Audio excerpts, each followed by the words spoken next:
Ato inconveniente, aí é a discricionariedade.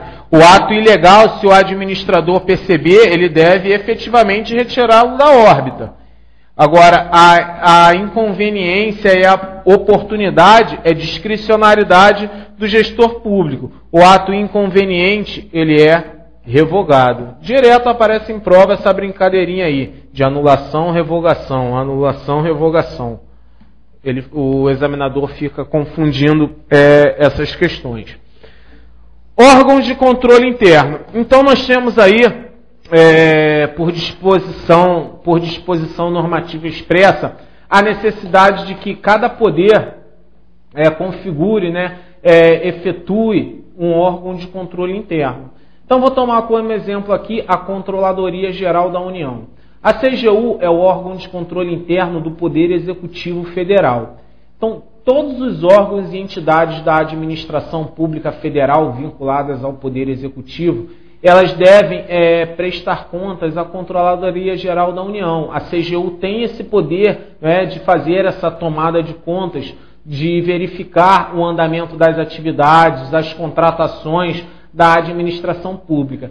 E verificando qualquer irregularidade, a CGU deve informar ao Tribunal de Contas da União.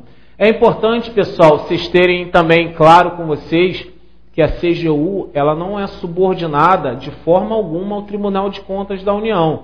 Tá? São órgãos totalmente independentes em relação às estruturas, mas que acabam trabalhando em conjunto muitas vezes. Principalmente a CGU, por quê? O Tribunal de Contas da União, normalmente ele vai uma vez ao ano aos órgãos, via de regra ele vai em cada órgão uma vez por ano. A CGU ela está mais presente, então ela tem mais possibilidade de verificar, de constatar eventuais irregularidades. E constatando algum ilícito, não é uma atividade administrativa que foi realizada de uma forma, com uma técnica não muito boa. Se não configurou ilícito, não há que se falar na necessidade da CGU em comunicar esse fato ao Tribunal de Contas da União. Mas se a Controladoria Geral da União verificar qualquer irregularidade administrativa ou penal, aí ela tem por dever, qualquer ato de improbidade administrativa tem por dever informar ao Tribunal de Contas da União. Controle externo. Isso aparece direto em prova. Apareceu, salvo engano, na prova da Receita Federal de 2009 e 2010, auditor fiscal da Receita Federal. Foi isso mesmo, e dentro de administração pública. O controle externo é exercido por quem? Pegadinha clássica. Aí o camarada vai e põe lá na letra A, Tribunal de Contas da União. E tem um monte de gente que marca.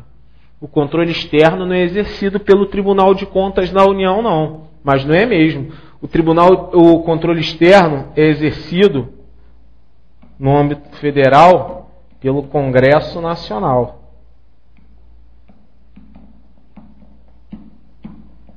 Com auxílio do Tribunal de Contas da União. Ok? Então o controle é exercido pelo Congresso com auxílio do Tribunal de Contas da União. Outra pegadinha clássica, o Tribunal de Contas da União julga as contas do Presidente da República. Não, ele não julga as contas do Presidente da República. Ele aprecia e emite um parecer prévio para que nossos gloriosos congressistas possam, a partir dessa apreciação, desse parecer prévio, se posicionarem em relação às contas prestadas pelo Presidente da República. Ok? Na prática, a gente sabe que o TCU é que faz o serviço grosso.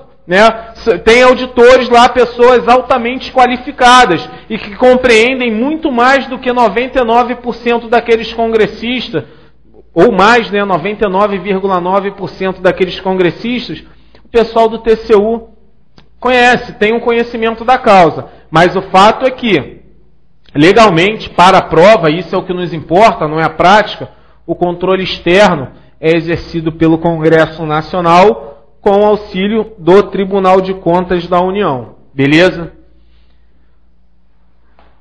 Mais um tipo de controle. Tem aí, controle social. O que é o controle social? O controle social, com a reforma gerencial de 1995, né, o Brasil passou a adotar um modelo predominantemente gerencial de administração pública. E nós tivemos lá o plano diretor da reforma do aparelho do Estado, e vem ganhando força, não em 95, mas desde a década de 80, a chamada sociedade civil organizada. O que é essa sociedade civil organizada?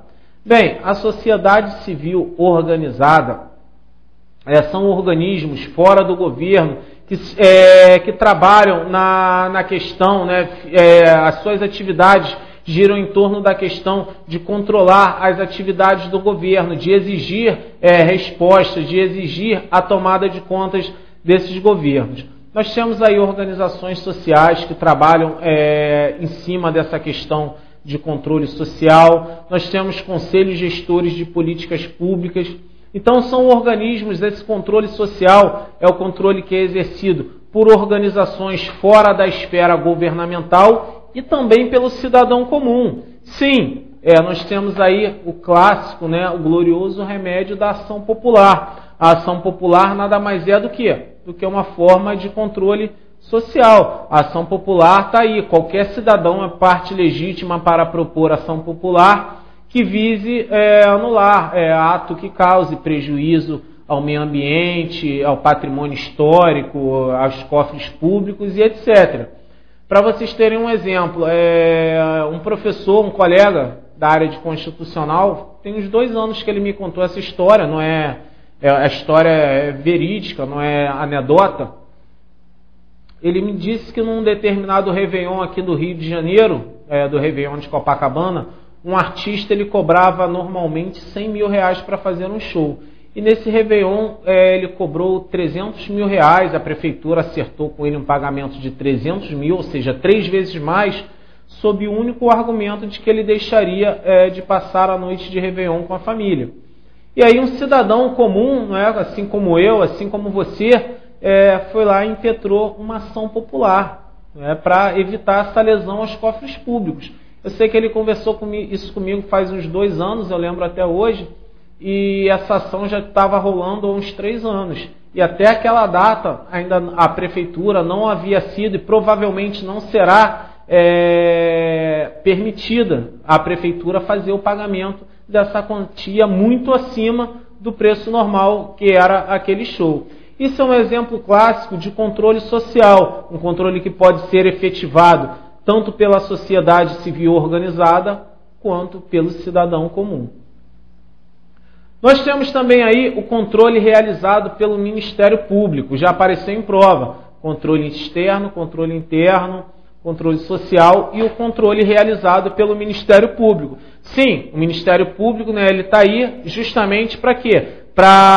Ele atua em 2 áreas, em 2 frentes, como fiscal da lei ou como parte, e ele está aí para defender os interesses difusos, né, os interesses coletivos, que não digam respeito a um cidadão apenas, que digam respeito à coletividade.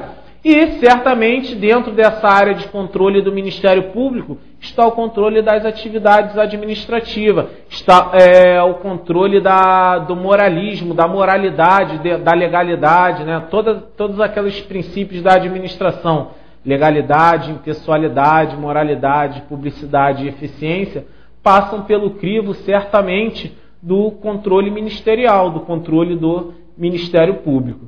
Então, o controle na administração pública, pessoal, tem, principalmente, nós temos essas 4 formas de controle. Normalmente, o que mais aparece em prova, em sede de administração pública, eu não estou respondendo e nem posso pelo direito administrativo, mas para a nossa disciplina, uma compreensão boa de controle interno, externo, social e pelo MP é suficiente para que a gente resolva toda e qualquer questão. Aí às vezes perguntam, professor, eu posso então estudar pelo meu livro de direito administrativo? Sem qualquer sombra de dúvida, não só pode como deve. Ocorre que muitos livros de direito administrativo não englobam essa questão do chamado controle social, uma parte deles não engloba. Eu sei que o Eli Lopes Meirelles tem um tópicozinho lá sobre controle social. Alguns outros autores não têm. mas que você pode, não só pode, como deve. Pega seu livrinho aí de direito administrativo e manda ver. Formas de controle. Nós temos aí a fiscalização hierárquica, que, aí repito, é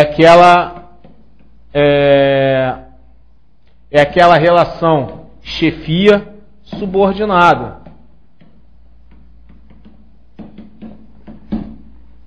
Chefia subordinada.